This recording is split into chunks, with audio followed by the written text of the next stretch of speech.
Hello and welcome to this pre-recorded session of Tackling Modern Slavery through Purchasing Practices. My name is Pamela Zielinski and I work for Stronger Together, and I'll be meeting you later in the live sessions. Before we start, I just want to remind you that we sent a separate link to you to a horse trading video which is produced by the Gangmaster and Labour Abuse Authority.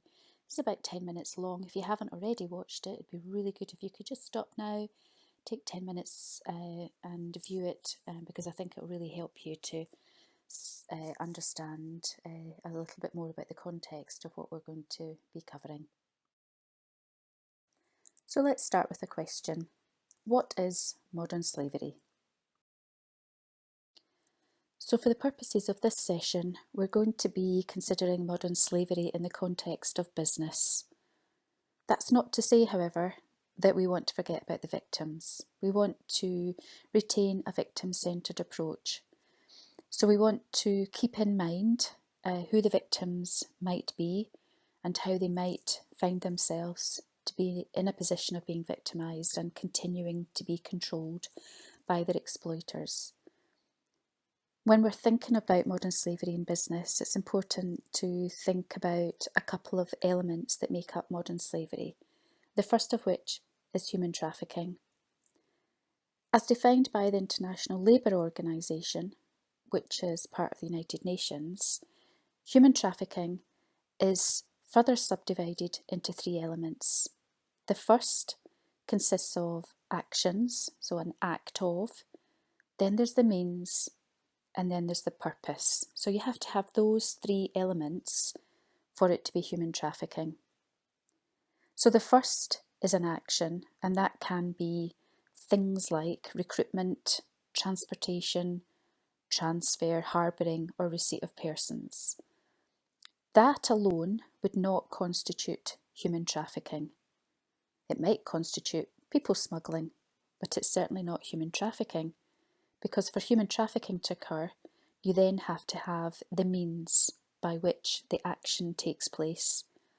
So the means include the threat or use of force or other forms of coercion, of abduction, of fraud, of deception, of the abuse of power, or the abuse of a position of vulnerability, or of the giving or receiving of payments or benefits. And if you think back to the horse trading video, you certainly saw some of those being used against the victims in that particular scenario. But that alone, again, does not constitute human trafficking, because you need the action, you need the means, and lastly, you need the purpose, and it's for the purpose of exploitation. It's about achieving the consent of a person having control over another person.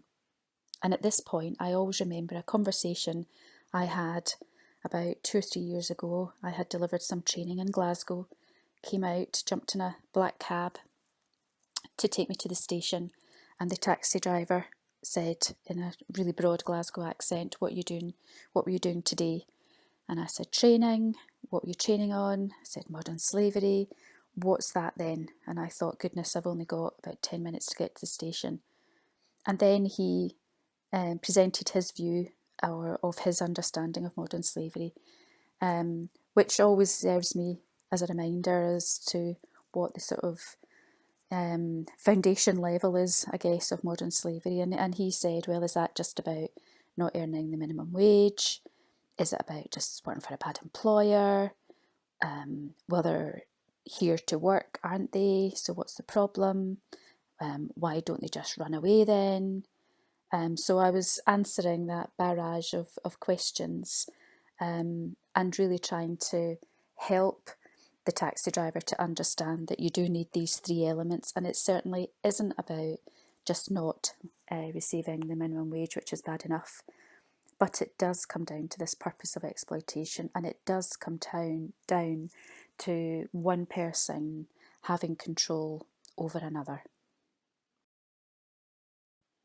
So we've considered human trafficking and how victims might find themselves being in a position of being exploited And for the purposes of this session, let's think about forced labour in particular. Forced labour, again, as defined by the ILO, the International Labour Organization, says that it is all work or service that is exacted from any person under the menace of any penalty, and for which the said person has not offered himself or herself voluntarily. The ILO goes further, and they say that there's a strong possibility of forced labour if two or more of the following are present. And you look at these and you think, well, why do you need two or more to be present? Surely one of them might be bad enough. But let's just think about it. So let's take the first one. Threats of or actual physical or sexual violence. Now, if you saw that, and only that, and I say only in a sort of descriptive way, not minimising it, if you just saw threats of or actual physical or sexual violence in the workplace and nothing else, what might that be defined as? Is it necessarily forced labour? Or, in a normal situation, in a normal workplace, you could actually say it might come down to being defined as bullying and harassment. And therefore you would raise it as such, or if it was serious enough, you might decide to report it as an assault to the police. So the first bullet point there, if it was there, if that was the only bullet point that was present, then you could say that was bullying and harassment. If you consider the second bullet point, removal of phones, restriction of movement and confinement to the workplace or to a limited area, if that was the only thing you were seeing, might that be justified in any way? Might that be something that happens as part of the norm? And you could say, yes, actually, that sort of behaviour, that sort of requirement is seen in a number of operating environments. It could be just the normal operating procedure. So, for example, in food processing facilities, there's very strict control over what's taken into food preparation, food processing areas. If you were working on a Ministry of Defence site, then you wouldn't be allowed to go wherever you wanted to on that site. There would be restriction of movement, and you'd be told to stay within a limited area. It could be for health and safety reasons that your movement's restricted and you're confined to a specific area in the workplace. So you can see that that second bullet point, if that was happening in isolation, that wouldn't necessarily mean that what you were seeing was forced labour. If you saw debt bondage, so that's where a worker's working to pay off debt or a loan, and they're not actually getting paid for their services, well, we would think that, well, surely that's forced labour. But it can be debt bondage alone. It can be debt bondage alone if the person has the opportunity to take themselves away from that situation. So they don't have their passports or identity documents withheld, if they aren't being threatened, with physical or sexual violence, if they aren't being threatened with denunciation to the authorities, they're just being told that they have to work to pay off a debt. So although debt bondage is highly correlated with forced labour, it's not necessarily forced labour if it's happening in isolation. So you can see how you need to start looking for multiples of these bullet points together to start considering whether or not there is forced labour happening in a workplace. And what we talk about is, first of all, knowing that there is a radar called forced labour, and knowing what constitutes forced labour, and adding up where the beeps on the radar start appearing, where they are becoming a little bit more frequent, where there is more than one appearing, then you know that you need to pay attention to that radar, because what you might be seeing are instances of forced labour. So we've looked at two particular elements. The first one, human trafficking, and the second is forced labour. Really to start thinking about the victims, how they come to be in the position that they're in, and how that position becomes more long term, and how their exploiters may control them. And if we consider human trafficking and forced labour, those are elements that come under this broad definition of modern slavery. Modern slavery is actually an umbrella term. It was an umbrella term that was developed by the UK government to describe lots of different pre-existing offences that were brought together under the Modern Slavery Act. Offences such as we've said, human trafficking and forced labour, but also slavery. So slavery where you actually own a person, which is illegal in most countries today.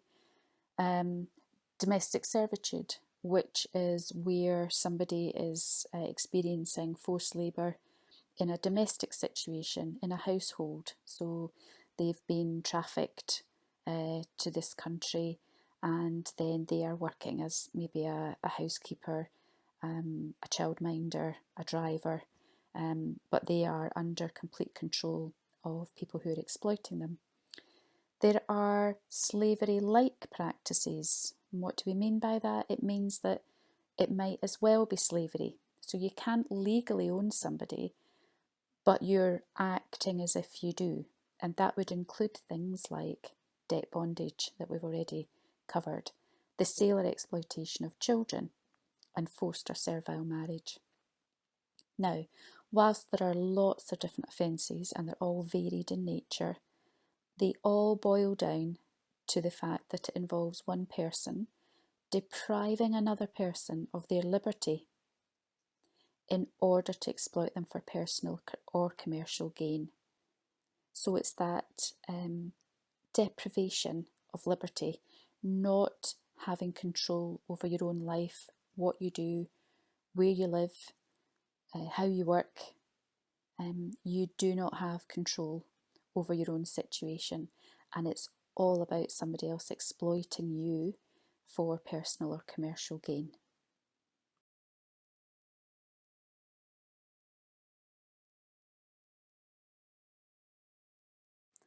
Let's start with the global picture. This map shows the results of the 2018 Global Slavery Index. And yes, there is such a thing, and it can be accessed easily and for free via Google. The map shows the estimated prevalence of modern slavery by country, estimated as the number of victims per 1,000 of the population. So the darker the colour, the higher proportion of the population that's estimated to be enslaved. And you'll see that number one on the list there is actually North Korea, where it's estimated that 104.6 per 1,000 of the population is a victim of modern slavery.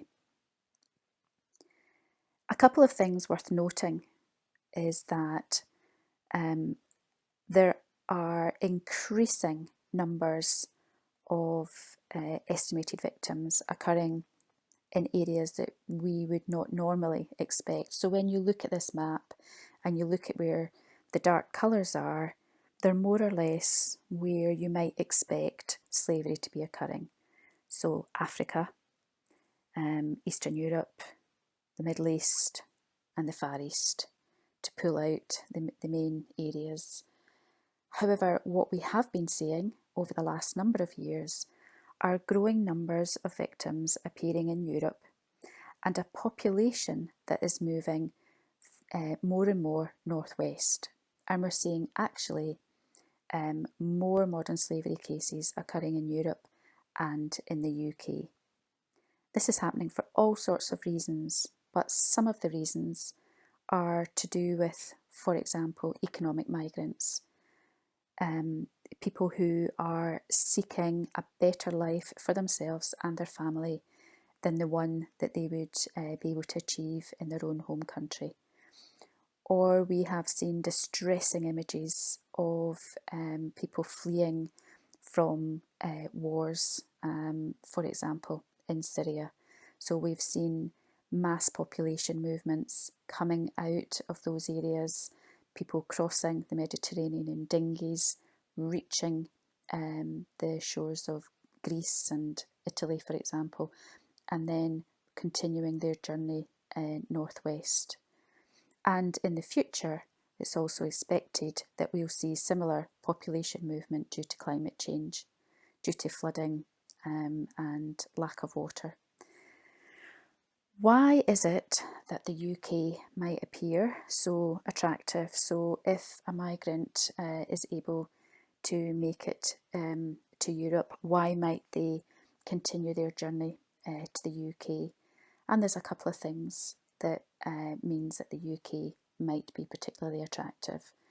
So, for example, many people will call out the fact that actually we're very fortunate to have a good infrastructure in terms of education and health and housing. That might be one reason. Another reason might be that they already have friends and family in the UK. It could be that actually there are skill shortages in the UK. So we are seeking and needing workers in agriculture, in construction, in the health service. It could be that the UK is seen as hospitable in terms of the regulations that we have, the protection that we have, say for example the national minimum wage and the health and safety laws make it an attractive place to work. Or it could be something as simple as the fact that actually we speak English, and for most people in the world, if they speak a second language, it's likely to be English. So we're seeing that whilst the traditional areas that are associated with slavery still very much dominate this map, we are seeing a population movement moving into Europe and onwards into the UK. If we step back from the Global Slavery Index and look at the estimates coming out of the International Labour Organization, they estimate that globally there are around about 40 million victims in various forms of slavery across the world. 25 million, so that's over half, are estimated to be in forced labour.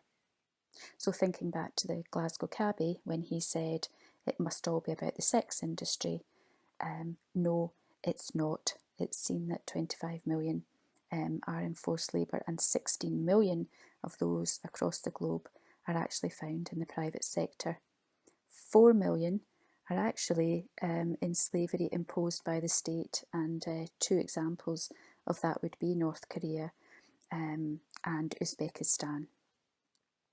That means that in Europe it's estimated that 3 out of 1,000 of the population are victims of slavery.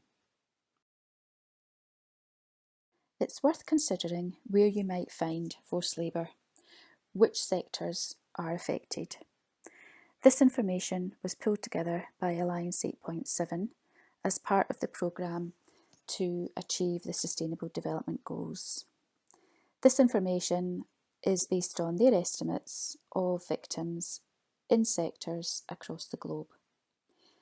They estimated that around 24% of victims are found in domestic work, 18% in construction, 15% in manufacturing, 11% in agriculture, forestries and fishing, 10% in accommodation and food service activities, 9% in wholesale and trade, 7% in personal services, 4% in mining and quarrying, and then the last section there involved in begging.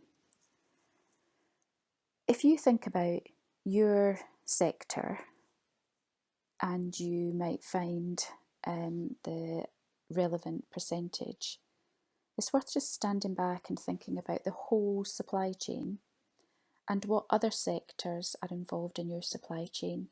So for example, if you're involved in manufacturing, how much of your supply chain also includes, say for example, accommodation and food service activities, so hospitality, catering, or maybe business travel.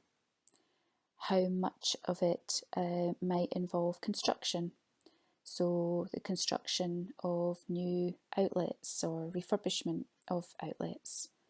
How much of it might involve wholesale and trade. And if you start thinking about your whole supply chain, you start to see that actually it would be more surprising if forced labour weren't to be found in your supply chain than if it actually was. So how has the government responded? In 2015, the UK government passed the Modern Slavery Act. The Modern Slavery Act says that with regards to slavery, servitude and forced or compulsory labour, a person commits an offence if. Let's look at section B.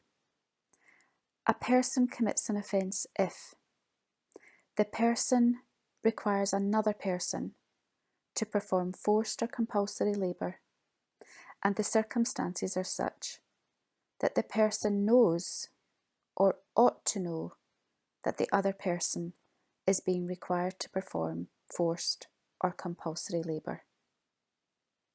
Just going to let that settle for a minute because it is quite written in quite legal language. So let's just go through that again. So, number 1, a person commits an offence if B. The person requires another person to perform forced or compulsory labour and the circumstances are such that the person knows or ought to know that the other person is being required to perform forced or compulsory labour. How do we translate that into plain English? I guess the plainest way to translate it is to say that ignorance is no defence. It's expected that you should know, you ought to know, whether you're requiring another person to perform forced or compulsory labour. Ignorance is no defence. As well as the know or ought to know element, the Act includes section 54, which is known as the Transparency in Supply Chain section, or shortened to TISC. This was introduced to encourage all businesses to develop appropriate and effective responses to modern slavery, to create a race to the top by encouraging businesses to be transparent about what they're doing, thus increasing competition to drive up standards. Section 54 requires commercial organisations with an annual turnover of 36 million or more to produce a statement of the steps taken to ensure that modern slavery is not taking place in any of its supply chains and in any part of its business, or currently organisations can publish a statement that says they're taking no such steps, although that provision is expected to disappear as a result of the review of the Modern Slavery Act, which was published last year and is now in consultation.